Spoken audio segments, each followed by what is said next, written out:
French President Emmanuel Macron states that the significant civilian casualties in Gaza Strip cannot be justified. A UN Security Council session discusses the situation in the Middle East, including the Palestinian cause.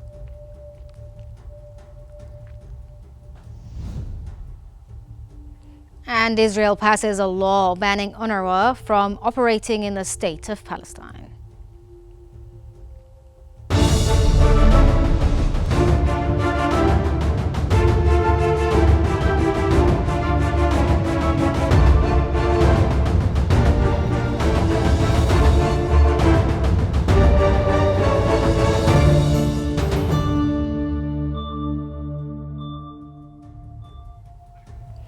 It's 8 p.m. Cairo local time, and you're now watching Q News. We begin the bulletin with the latest developments in Gaza.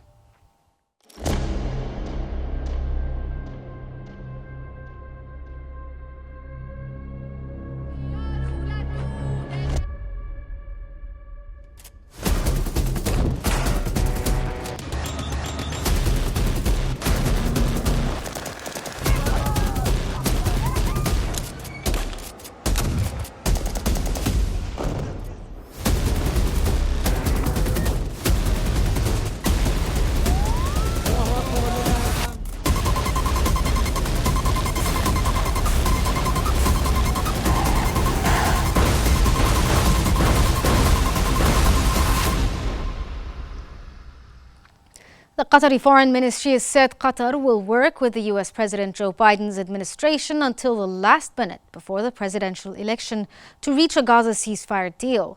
Ministry spokesperson Majid Al-Ansari said that Qatar does not foresee any negative result of the elections on the mediation process itself.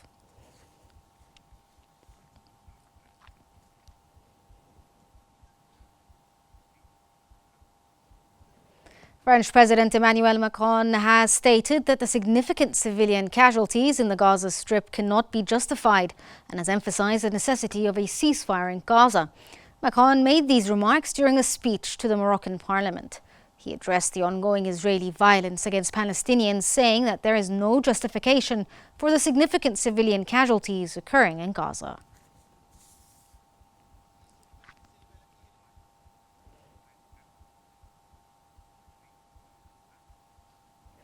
Gaza-based health authorities have reported that at least 121 civilians have been killed in Israeli airstrikes on Gaza in less than 24 hours, including 110 people killed in northern Gaza alone.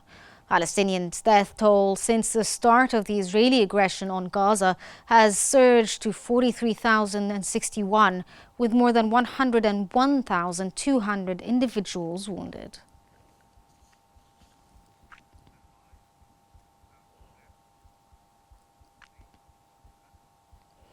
The Security Council Open Debate has discussed the situation in the Middle East, including the Palestinian cause.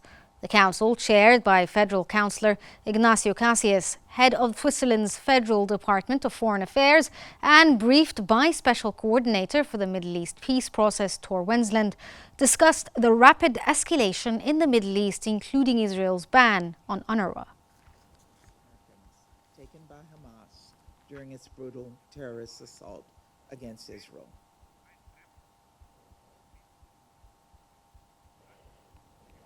Israel has passed a law banning the UN Palestinian Refugee Agency UNRWA from operating in the country. The legislation passed in the Knesset to a 92-10 vote late on Monday and comes into effect within the next 90 days. UNRWA, the United Nations Relief and Works Agency for Palestine refugees, employs tens of thousands of workers and provides education, health and aid to millions of Palestinians in Gaza, the West Bank, Jordan, Lebanon and Syria.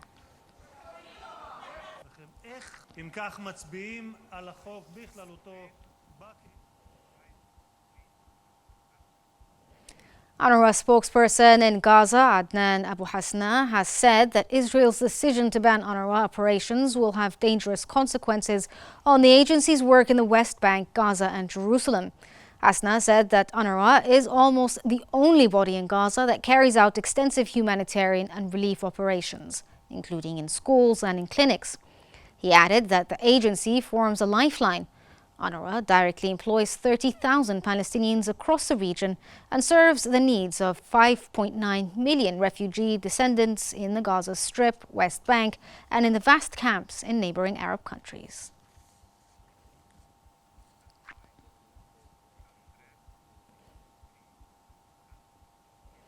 UNICEF spokesperson James Elder has said that Israel's decision to ban the UNRWA means that a new way has been found to kill children. Elder added that if UNRWA were unable to operate, one would likely see the collapse of a humanitarian system in Gaza. He also stated that UNICEF would, as a result, become effectively unable to distribute life-saving supplies. Hygiene kits, health kits, water and sanitation, RUTF on malnutrition.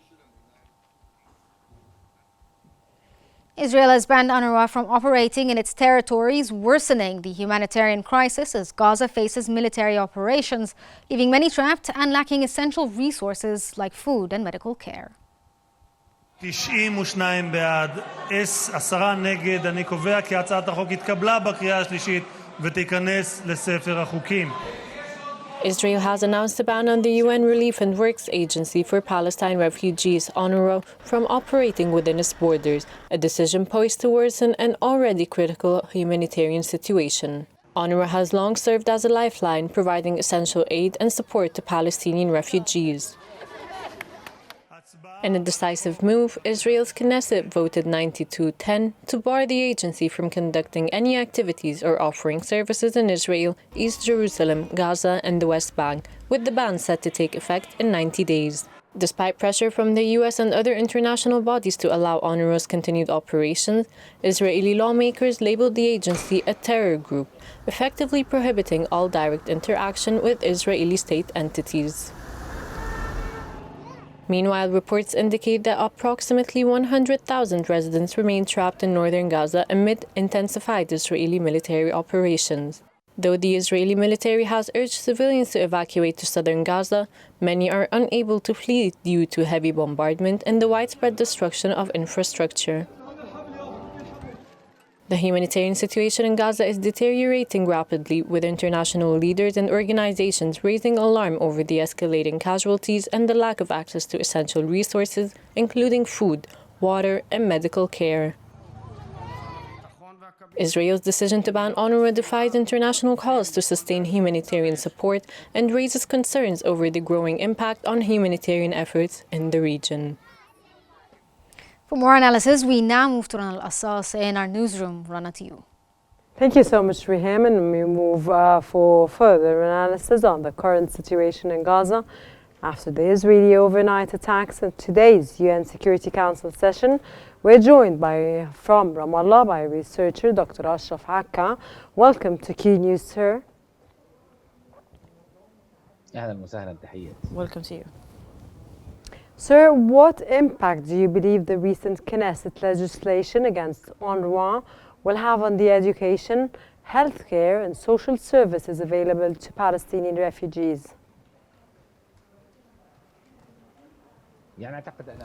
I believe that the UN Security Council has clarified that the Israeli attempts to undermine the work of UNRWA and banning its work in Gaza and in the West Bank is a clear evidence that there is an attempt to starve tens of thousands of people.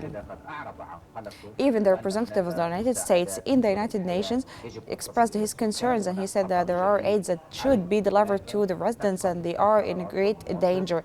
However, these resolutions and stances are not actually implemented or practically implemented unless the Security Council takes an abiding decision that makes Israel accountable for everything that takes place in Gaza Strip. Sir, could these new legislative moves against UNRWA influence international support or actions from the United Nations bodies regarding Palestine, which the situation has become very grisly, sir?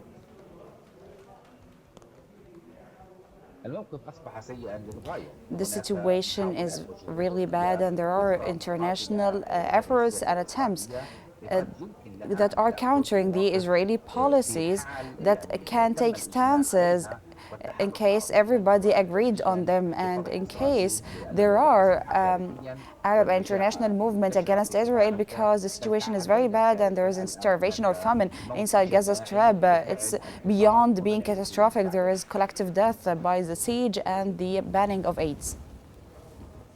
Okay, sir, in your view, how might the international community respond to Israel's recent legislation, and what impact could this have on future UN peacekeeping or relief efforts in Palestinian territories, of course, putting into consideration the worsening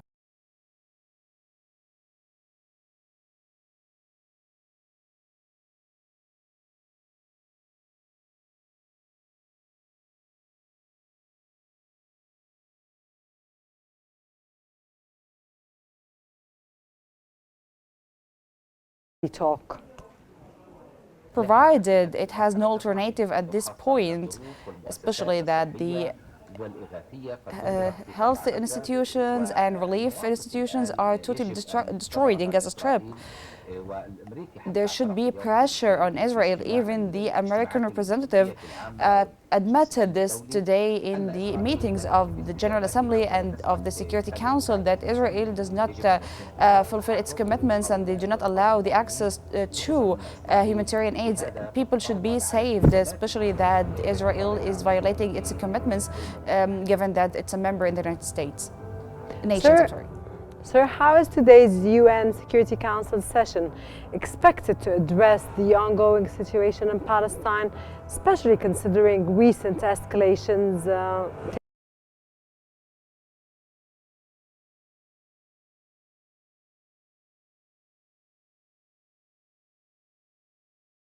Unacceptable, sir.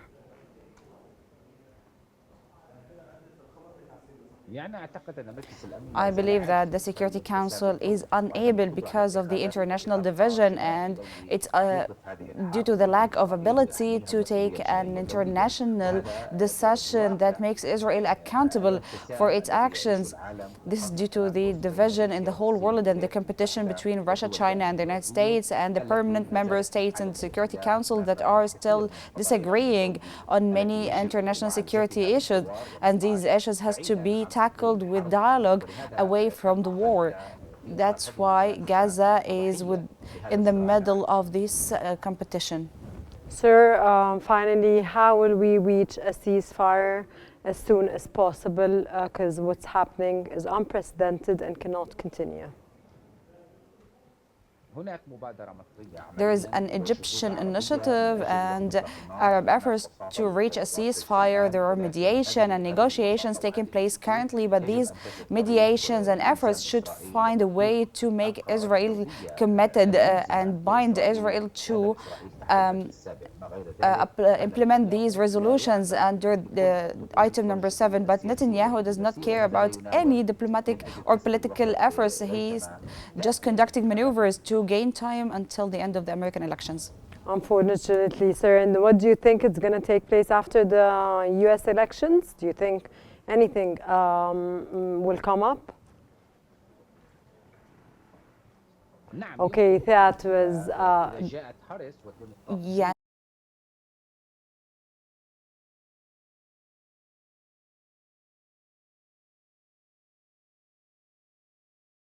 Implicit agreement between both parties in many issues, including occupying Gaza again and settlement and expansion and launching many wars. But if the Democrats win, Netanyahu practically will have to pay the bill to the U.S. administration that supported him in the past period. That was why I believe that the current administration is really democratic.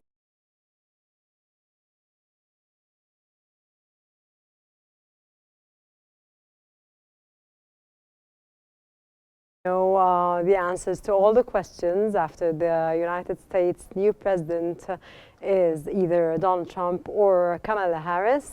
Sir, that was the writer and political researcher, Dr. Ashraf Akka. Thank you very much for your invaluable science and for your informative knowledge, and thank you for being with us on the show. Back to you, Rihem Morsi. Thank you, Rana, for that. Moving on to the latest developments in Lebanon.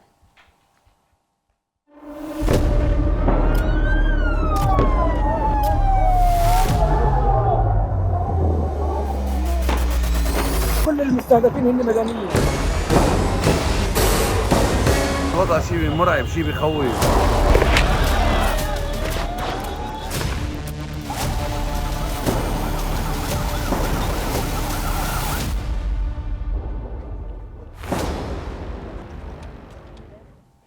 "63 Lebanese citizens have been killed and dozens more have been injured in a series of airstrikes by Israeli forces in Baalbek and its neighbouring towns in the Beqa Valley. Israeli fighters' jets launched intensive raids on Baalbek and nearby towns including Shamashtar, Al-Hilaniya, Brital, Taraya, Al-Hifar, Al-Alaq, Yunin, Al-Ram, Hadath Baalbek and the Gurud barracks. Strikes were also reported across several southern towns in Lebanon.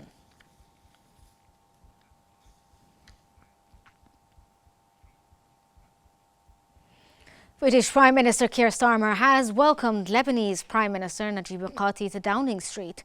The two leaders met ahead of talks expressing a shared commitment to achieving a ceasefire between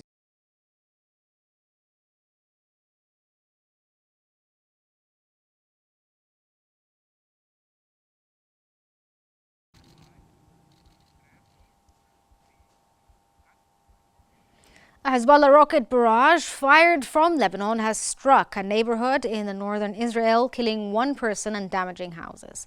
A barrage of about 50 rockets were fired across the border, setting off air raid sirens and sending residents running for shelters, according to the Israeli occupation military.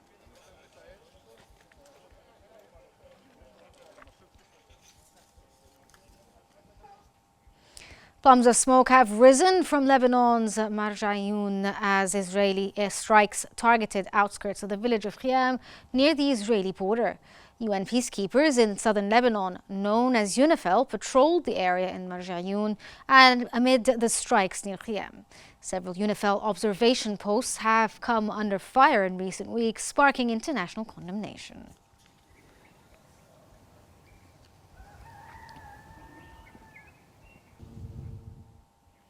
The United Nations Interim Force in Lebanon, UNIFIL, has announced that its peacekeepers are maintaining their positions in southern Lebanon and continuing operational activities tailored to the current situation.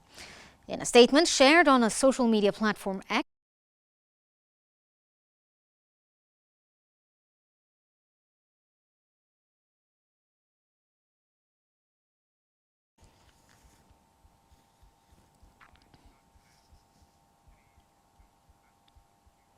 Iran's Foreign Minister Abbas Araghchi has stressed his country will neither delay nor rush its response to Israel's first ever open attack on Iran. Abbas Araghchi vowed Israel will face consequences for the attack during a meeting with foreign diplomats in Tehran. Araghchi also insisted that Iran is not seeking conflict or war, but rather stability and peace.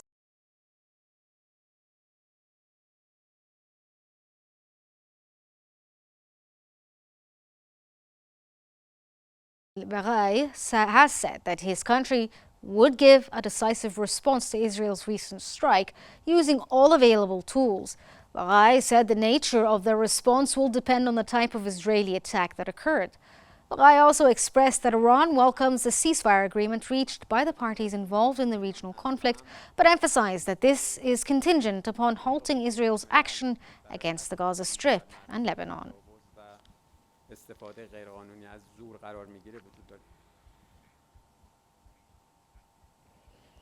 Yemen's Houthis have announced that they carried out a drone attack on southern Israel, confirming an earlier report by the Israeli military. A Houthi military statement indicated that a UAV drone force at the Yemeni armed forces conducted a specific military operation targeting the industrial zone of Israeli army in the region.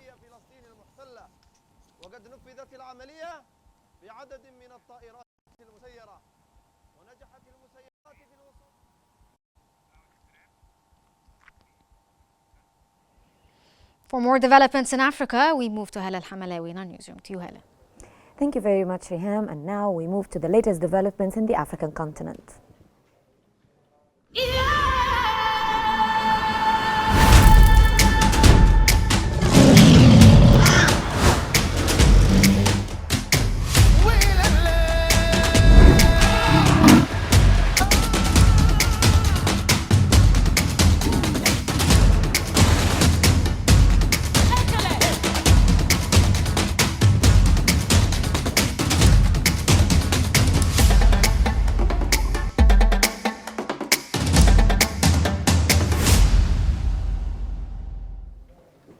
South Africa has filed its memorial with the International Court of Justice in its genocide case against Israel. In accordance with the rules of court, the memorial may not be made public, but reportedly details evidence of Israel's violations of the Genocide Convention, including the killing of civilians, the denial of humanitarian aid, and Israel's impunity in breaching international law. The filing of this memorial takes place as Israel intensifies the killing of civilians in Gaza and Lebanon.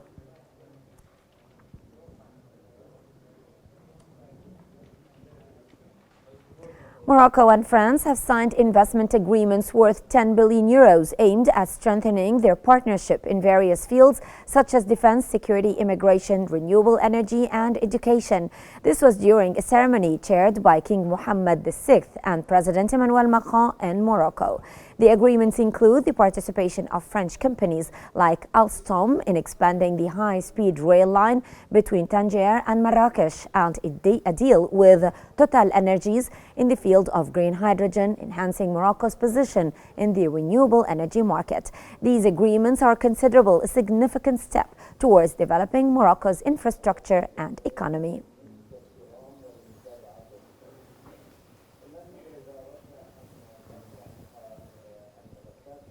A Libyan environmental group has launched a tree planting campaign in the Al Nagaza forest located 100 kilometers east of Tripoli. The initiative, which marks the fifth attempt to restore the area's natural balance, comes as Libya's forests face severe threats from climate change, with drought and deforestation rapidly diminishing the nation's green cover.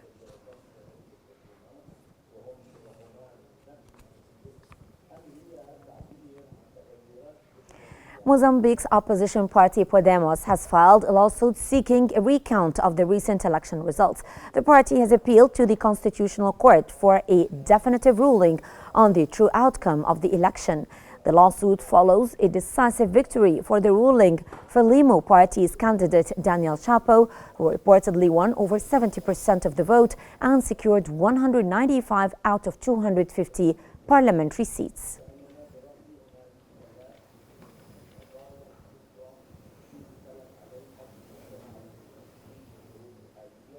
That's all for our African Bulletin. Now back to you, Riham. Thank you, Hala, for that. Now we move on to the latest developments in the United States, days ahead of the presidential election. U.S. Democratic presidential nominee and Vice President Kamala Harris has warned that the consequences of Donald Trump returning to presidency would be brutally serious. Speaking at a rally in Ann Arbor, Michigan, Harris stated that this time there will be no one to stop Trump, including the Supreme Court, which recently indicated that the former president would be essentially immune regardless of his actions in the White House. So we have a lot of work ahead of us, but we like hard work. Hard work is good work. Republican candidate Donald Trump has suggested a role for Elon Musk in his administration if he wins the presidency, rallying supporters in Atlanta, Georgia. In the state where early in-person voting is expected to account for up to 70% of ballots ahead of Election Day, Trump criticized Vice President Kamala Harris and pledged to restore the American dream. Georgia is one of 7 key swing states likely to play a decisive role in the election, which concludes in 8 days.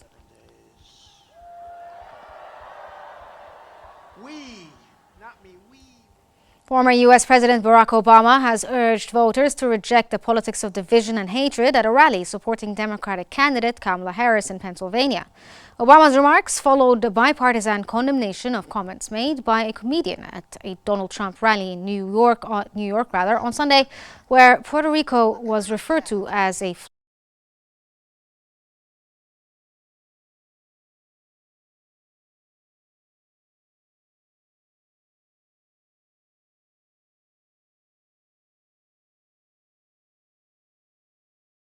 covering.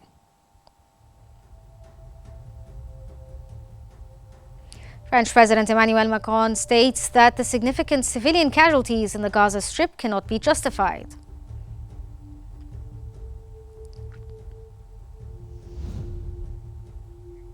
A UN Security Council session discusses the situation in the Middle East, including the Palestinian cause. And Israel passes a law banning UNRWA from operating in the state of Palestine.